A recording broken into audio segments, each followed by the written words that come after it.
उत्तम और अनुत्तम में क्या अंतर है?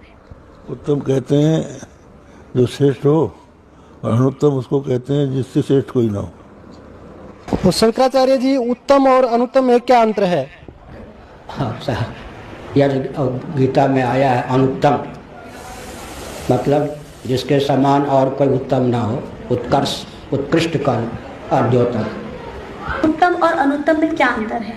क्या अंतर लगता है आपको? उत्तम जो उत्तम है जो श्रेष्ठ है, अनुत्तम जो उससे कम है वो अनुत्तम। गीता जी अध्याय श्लोक 18 में गीता बोलने वाला भगवान अपनी साधना को अनुत्तम क्यों कह रहा है? अपने साधना को अनुत्तम तो नहीं कहा। उत्तम और अनुत्तम में क्या अंतर है? जो उत्तम है वो तो हमेशा सच्चे चरित्र वाला होता है, सत चरित्र वाला होता है। अनुत्तम जो है उससे विपरीत होता है अनुत्तम, जिसका चरित्र सही नहीं वही अनुत्तम है। गीता जी अध्याय 7 श्लोक 18 में गीता बोलने वाला भगवान अपनी साधना को अनुत्तम क्यों कह रहा है? अपनी साधना अनुत्तम शब्द का अर्थ आप समझे नहीं। वहाँ अनुत्तम शब्द का अर्थ है जिससे उत्तम नहीं हो वो। कि गीता जी का अध्याय 7 श्लोक 18 में गीता बोलने वाला भगवान अपनी साधना को अनुत्तम क्यों कह रहा है?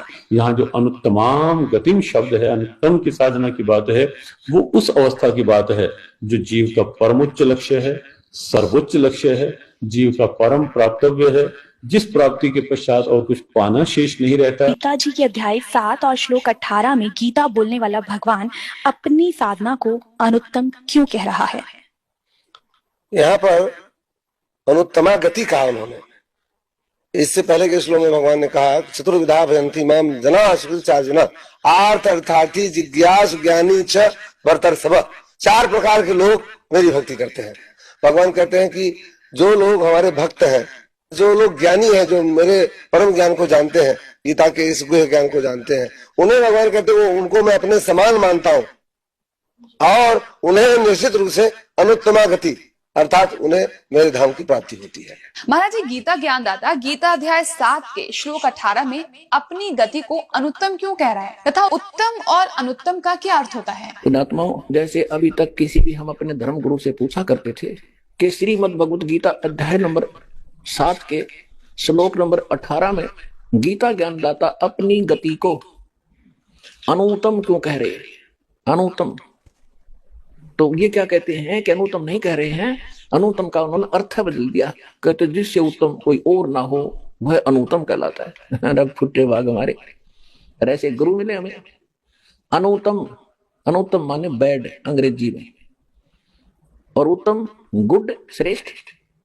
कहीं पर बैड लिखा हो किसी सेंटेंस में और उसका अर्थ कोई गुड लिख दे तो कितनी बुद्धि होगी उस इंसान की।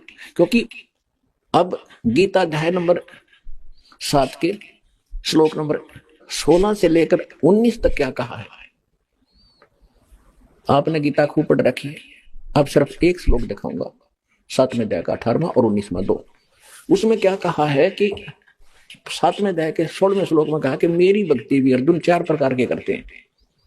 यानी जो ब्रह्म साधना करते हैं, वेदों अनुसार साधना करते हैं, वो 4 प्रकार के हैं।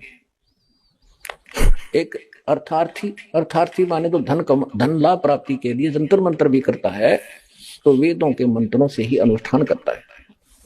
वो ओम जय जगदीश रे, स्वामी जय जगदीश रे, जय गणेश देवा, इस तरह की आरती नहीं गाता वो केवल वेद मंत्रों से ही अनुष्ठान करता है। लेकिन फिर अर्थ माने संकट निवारण के लिए वो भी वेदों के मंत्रों से ही अपना अनुष्ठान करता है। और तीसरा जिज्ञासु, जिज्ञासु होता है घर से निकलता परमात्मा प्राप्ति के लिए, फिर बहुत से संतों के पास से जो ज्ञान ग्रहण करता है उसका वक्ता बन जाता है। ये भी काम नकली है। ये तीनों रिजेक्ट करती है। और चौथा बताया ज्ञानी। ज्ञानी उसको कहते हैं जिसको ये पता लग गया,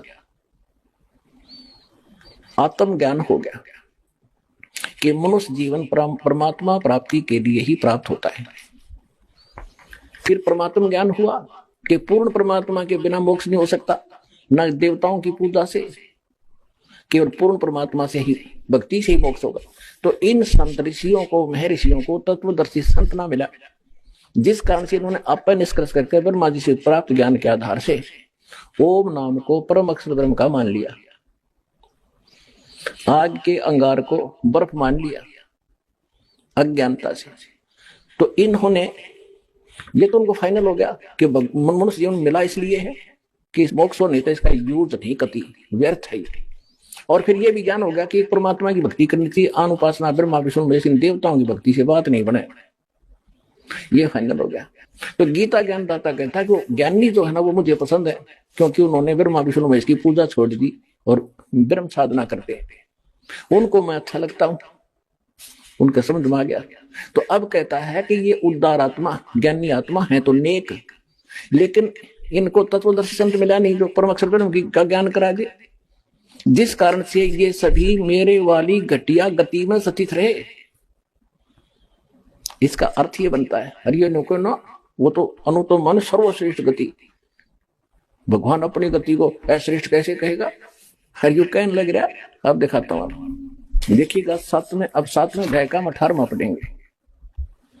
गीता अध्याय नंबर, श्रीमद् भगवद गीता अध्याय नंबर 7 का और श्लोक नंबर हम 18 पढ़ेंगे।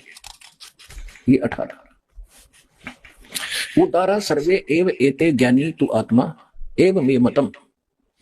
ये कहता मेरे विचार में, मेरे मत में ये ज्ञानी आत्मा, तो माने तो है, सर्वे सर्वे माने सारी, उदारा माने श्रेष्ठ, ये उदार आत्मा है जितने जो ज्ञानी आत्मा है, ज्ञानी चौथे प्रकार के। आस्थित सही युक्त आत्मा माम एवं अनुत्तमाम गतिम। ये क्या कह रहा है कि ये सभी अच्छी आत्मा है और ये ज्ञानी मेरे विचार में, और ये लेकिन मेरे वाली माम अनुत्तम गतिम, मेरे से मिलने वाली जो गति स्थिति यानी लाभ है, उस घटिया है वह घटिया, अनुत्तम अश्रेष्ठ है, उसमें ही आस्थित है, उसमें ये उसी में सीमित हैं, उसी पर आश्रित हैं। इन्होंने क्या किया नकलियों ने, ये सभी उदार हैं, परंतु ज्ञानी तो साक्षात मेरा स्वरूप है, ये मेरा मत है, क्योंकि वह है युक्त आत्मा, मन बुद्धि वाला ज्ञानी भक्त, अति अनुत्तम माने अति उत्तम बेड को गुड लिख रहे हैं, बुद्धि भ्रष्ट, और गति माने गति स्वरूप मुझ में ही स्थित है, स्थित माने अच्छी प्रकार स्थित है। अब इसका अर्थ सीधा सा बन गया है, उदारा माने उदार है, सर्वे माने ये सारी, एव माने ये, एते माने सब, ये ज्ञानी आत्मा, ये ज्ञानी आत्मा है तो सारी उदार की उदार, ये मेरा मत श्रेष्ठ है क्योंकि समर्पण है परमात्मा के ऊपर। लेकिन आस्थित से ही युक्त आत्मा माम एवं अनुत्तमाम गति, ये सभी भक्ति में लीन आत्माएं मेरे वाली घटिया गति में आश्रित हैं, स्थित हैं। अब इसने अपनी साधना घटिया क्यों बताया? जैसे दास ने बहुत बार बताया आपको, आज भी क्लियर किया इस संग के दौरान।